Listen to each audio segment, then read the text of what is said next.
Sometimes tying the double fisherman or the double overhand knot can be a little bit tricky on the harness. So just a technique or a way that I learnt to do it is as a figure of 8. So once it's popped through the D-rings, I would tie a figure of 8 like that, and then the tail end, keep that pulling all the way around. So you've got the 8, you've got that hole, and go through that one, and then through that one. So you're going through both 8s, and as you pull it,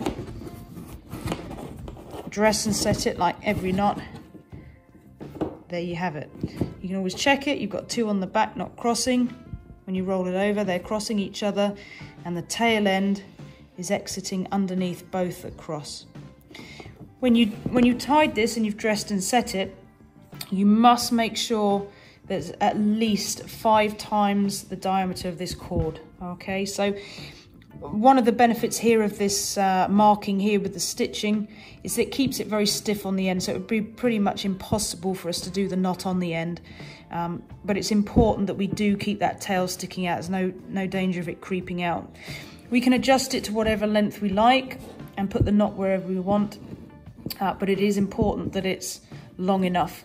You'll notice on the factory ones they have the red cord on there just stitched in.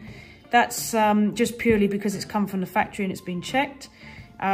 Your end does not need to have that in there. So from an inspection point of view, if you come across a harness that does not have that red cord in, it's not a fail, it's not a problem. Obviously the knot needs to be correct, and that's it. So coming to replace the 2 knotted bridges, we don't need to undo anything here, so we can just pop these through, but 2 of them together seem to be a bit tight, so I tend to put 1 through and pull it past the red stitching, and then put the second one through. Then you need to pull these at the same length. Take note of which knot is closest to the harness. So we've got dark green on this side, so that means I need to start with the light green on this side. And I'm going to do the overhand knot, which is like the figure of 8, except it's going to go around the dark green as well. So it goes around and I capture it. I then do the figure of 8, capture it again. So I'm going around the green, dark green, down through itself to do the overhand knot. And then once we've got that, I've checked I've got 5 times the length here as minimum. Now we're going to do the same again with the dark green.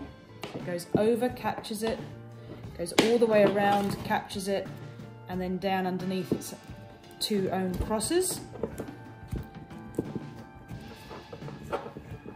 And then you need to fiddle around with it a little bit, dress and set it so you're happy that the lengths of the cord are the same length, and we've got it round the right way. So light green is up against the ring, and we've got the dark green on this side.